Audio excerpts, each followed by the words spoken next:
Bismillahirrahmanirrahim. Pembahasan kita kali ini adalah tentang hukum-hukum dari fa'il, atau bisa kita katakan bahwa ketentuan-ketentuan dari fa'il. Yang pertama, fa'il itu wajib rofa, karena memang fa'il merupakan bagian dari marfu'atul asma.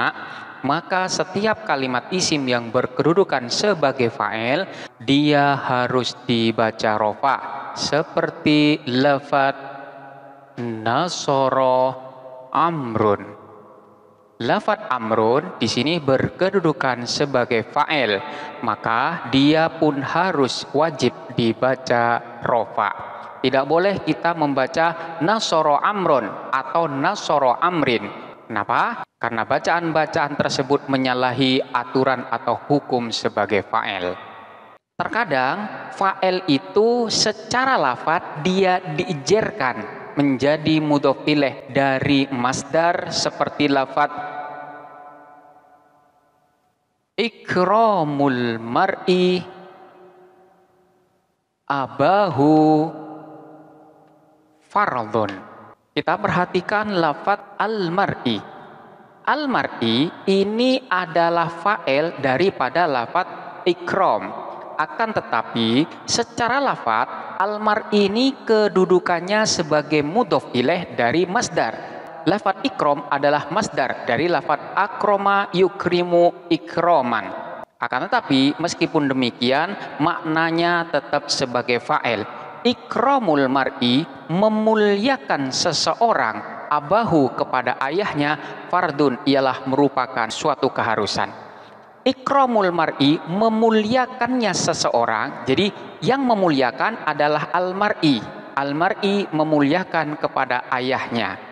Jadi dalam susunan ini secara lafaz dia memang sebagai mudhof ilaih, tetapi secara makna dia adalah fa'il atau pelaku daripada masdarnya. Atau juga dia menjadi mudhof ilaih dari isim masdar. Contohnya seperti lafaz salim alal faqir, salamaka alal ghani. Salim alal fakir, ucapkanlah salam kepada orang fakir. Salamaka, sebagaimana salammu, alal ghani, terhadap orang yang kaya. Kita perhatikan lafaz salamaka. Salam ini merupakan isim masdar dari lafaz sallama yusallimu salaman, mengucapkan salam. Siapa yang mengucapkan salam? Yang mengucapkan salam adalah kamu. Kamu yang dalam hal ini berbentuk dhamir ka, ini secara lafaz dia sebagai mudhof ilaih daripada lafaz salam.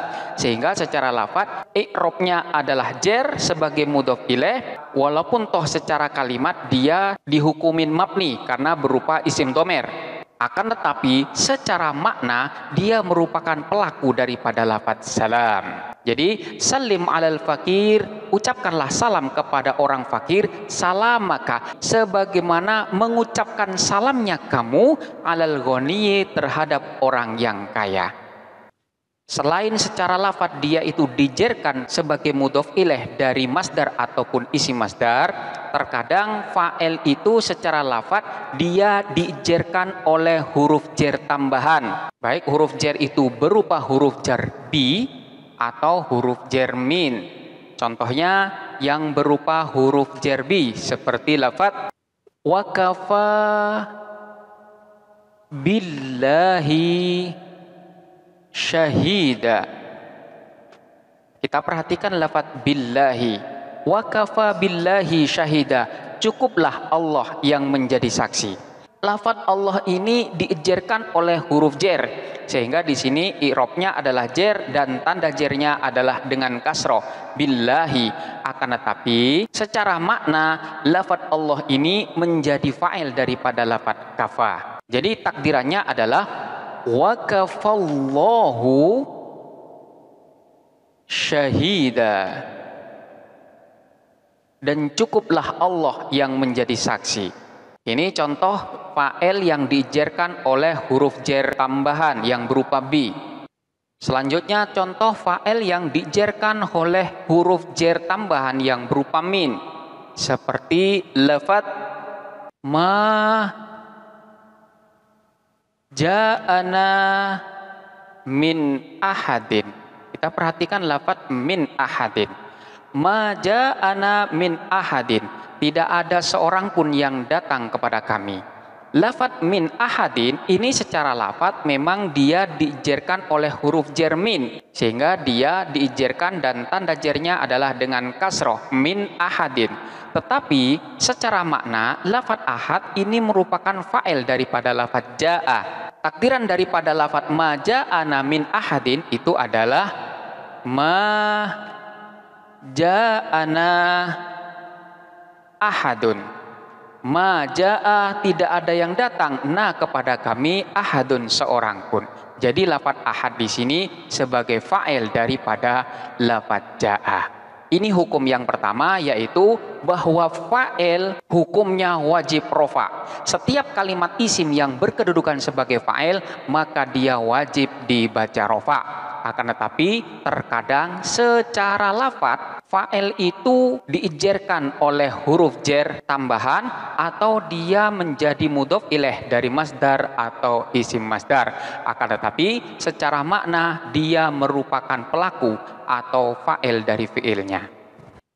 Hukum yang kedua adalah fa'il itu harus jatuh setelah fi'il atau kalimat isim yang menyerupai fi'il tersebut. Jadi fa'il tidak boleh mendahului fi'ilnya atau fa'il tidak boleh mendahului amilnya. Tata letak daripada fa'il adalah jatuh setelahnya fi'il atau jatuh setelah kalimat isim yang dapat beramal sebagaimana kalimat fi'il. Kemudian jikalau terdapat suatu kalimat yang mana seolah-olah dalam kalimat itu terdapat fa'il yang mendahului dari fi'ilnya, maka sebenarnya kalimat isim yang mendahului fi'il itu bukanlah fa'il daripada fi'il tersebut. Akan tetapi fa'il dari fi'il ini adalah dhamir mustatir atau dhamir yang tersimpan pada fi'il tersebut. Kemudian kalimat isim yang mendahuluinya itu bisa jadi kedudukannya sebagai mubtada. Contohnya seperti lafaz Zaidun qoma. Lafaz Zaid ini bukan merupakan fa'il daripada lafaz qoma. Akan tetapi fa'il daripada lafaz koma itu adalah dhamir yang tersimpan dalam lafaz koma yang nanti kembalinya kepada lafaz Zaid. Sementara lafaz Zaid di sini dalam susunan ini kedudukannya sebagai mubtada dan khobarnya adalah jumlah fi'liyah yang berupa fi'il dan fa'il. Jadi Zaidun adapun Zaid, koma ialah berdiri siapa Zaid. Kemudian juga bisa jadi kalimat isim yang mendahuluinya itu kedudukannya sebagai maf'ul bih. Kita bisa lihat dalam contoh ra'aitu aliyan yaf'alul khaira. Di sini terdapat lafaz aliyan dan selanjutnya terdapat kalimat fi'il.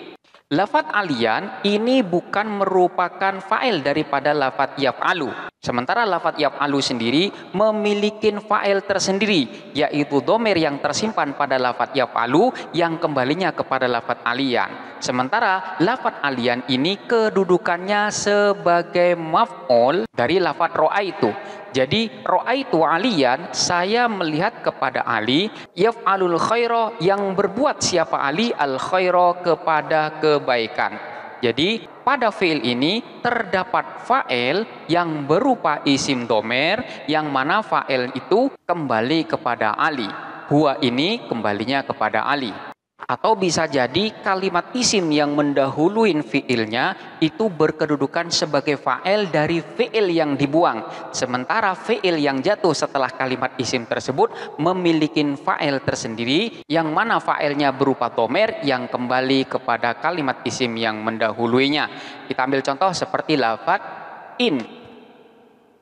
ahadun min asdiqaika ahsanaka fa akrimhu. In ahadun, jika seseorang min asdiqaika di antara teman-temanmu ahsanaka berbuat baik kepadamu fa akrimhu maka muliakanlah dia. Kita perhatikan lafaz ahadun dan lafaz ahsana. Lafaz ahadun ini bukan merupakan fa'il daripada lafaz ahsana, karena fa'il tidak boleh mendahului dari fi'ilnya. Sementara lafaz ahad ini merupakan fa'il dari fi'il yang dibuang. Takdirannya adalah in ahsana ahadun min asdiqaika, jika seseorang dari teman-temanmu berbuat baik, ahsanaka dia berbuat baik siapa ahadkah kepadamu, fa'akrimhu maka hendaklah memuliakan siapa kamu hu kepada ahad tersebut. Jadi ini takdirannya. Sekali lagi, ahad ini merupakan fa'il daripada fi'il yang dibuang, sementara lafaz ahsana ini memiliki fa'il tersendiri yang berupa dhamir yang tersimpan pada lafaz ahsana, yang mana dhamir ini kembalinya kepada lafaz ahad. Jadi ini adalah hukum atau ketentuan fa'il yang kedua, yaitu fa'il tidak boleh mendahului fi'ilnya atau tidak boleh mendahului amil yang berupa kalimat isim yang menyerupai kalimat fi'il. Hukum yang ketiga adalah fa'il itu merupakan umdah atau kalimat pokok dalam suatu susunan kalimat. Jadi keberadaan fa'il itu harus ada dalam susunan kalimat.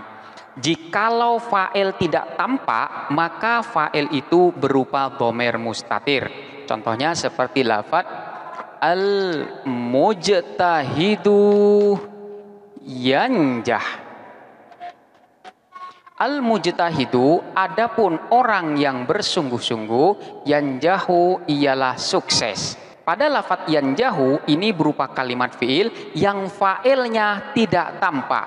Maka sebenarnya fa'il daripada lafaz yanjahu ini berupa dhamir mustatir yang tersimpan pada lafaz yanjah.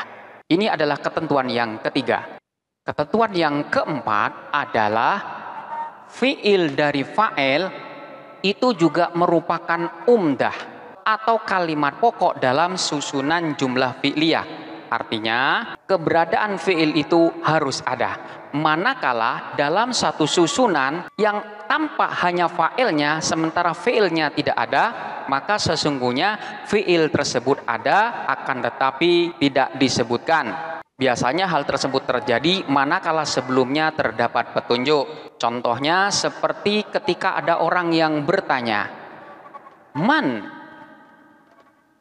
yaqra Al-Quran, siapa yang membaca Al-Quran? Kemudian dijawab dengan Sa'id. Sa'id ini merupakan fa'il, sementara fi'ilnya tidak disebutkan. Fi'il daripada Sa'id itu memang dalam susunan ini tidak disebutkan karena memang sebelumnya sudah ada petunjuk. Jadi tidak perlu mengulang kembali fi'ilnya. Man yaqra'ul Quran Sa'id, takdirannya adalah yaqra'ul Quran Sa'idun. Kalimat yaqra'ul Quran ini tidak perlu disebutkan karena sudah disebutkan sebelumnya. Kemudian ketentuan yang kelima adalah fi'ilnya harus tetap berbentuk mufrad sekalipun fa'ilnya berbentuk mufrad ataupun tasniyah ataupun jamak. Jadi kita ambil contoh seperti lafaz qoma Muhammadun. Lafaz qoma ini fi'il, sementara Muhammadun ini adalah fa'il daripada lafaz qoma. Lafaz qoma ini harus tetap berbentuk mufrad dalam artian tidak diberi tanda tasniyah maupun jamak sekalipun fa'il daripada qoma itu sendiri berbentuk tasniyah ataupun jamak. Jadi ketika lafaz Muhammadun dirubah menjadi tasniyah Muhammadani atau Muhammaduna, fiilnya tetap koma, tidak perlu diberi tanda tasniyah maupun jamak. Jadi tetap qoma Muhammadun, qoma Muhammadani, qoma Muhammaduna. Jadi tidak boleh kita mengatakan qoma Muhammadun, qoma Muhammadani, qomu Muhammaduna. Jadi ini yang dimaksud dengan ketentuan yang kelima, fi'il harus tetap berbentuk mufrad sekalipun fa'ilnya berbentuk tasniyah maupun jamak. Kemudian ketentuan yang keenam adalah tata letak dari fa'il itu jatuh setelahnya fi'il. Jadi fi'il baru kemudian fa'il, baru kemudian maf'ul jikalau terdapat maf'ul bih. Meskipun di sana nanti ada beberapa ketentuan manakala di sana terdapat maf'ul bih, dan hal tersebut akan kita bahas pada pembahasan selanjutnya. Jadi pada ketentuan keenam ini letak daripada fa'il itu jatuh setelahnya fi'il. Jadi fi'il, fa'il baru kemudian maf'ul bih. Kemudian ketentuan yang ketujuh adalah fi'il harus diberi tanda taknis manakala fa'ilnya berupa isim mu'annas. Jika fi'ilnya itu berupa fi'il madhi, maka tanda taknis tersebut terdapat di akhir dari fi'il madhi. Manakala fi'il tersebut berupa fi'il mudhari', maka tanda taknis tersebut terdapat di awal dari fi'il mudhari'. Kita ambil contoh seperti fi'il madhi. Lafadz ja'at Fatimah. Lafadz Fatimah dalam susunan ini berkedudukan sebagai fa'il daripada lafadz ja'at.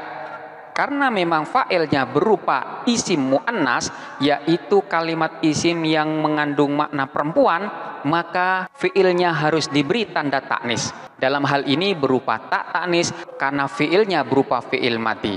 Manakala fi'ilnya berupa fi'il mudhari', maka tanda taknisnya terdapat di awal yang berupa huruf ta dari huruf mudhari'ah. Seperti lafadz tadhhabu Khadijah. Khadijah ini merupakan fa'il dari lafadz tadhhabu. Karena memang fa'ilnya berupa isim mu'annas, maka pada kalimat fi'il ini diberi tanda mu'annas. Karena fi'ilnya berupa fi'il mudhari', maka tanda mu'annasnya berupa huruf ta pada huruf mudhari'ahnya. Jadi tadhhabu Khadijah. Jadi tidak boleh yadhhabu Khadijah, akan tetapi tadhhabu Khadijah, karena ta ini merupakan tanda taknis untuk fa'il yang berupa isim mu'annas. Demikianlah hukum-hukum atau ketentuan-ketentuan yang ada pada fa'il. Selanjutnya silahkan dipelajarin dengan seksama dan sampai jumpa pada pembahasan selanjutnya.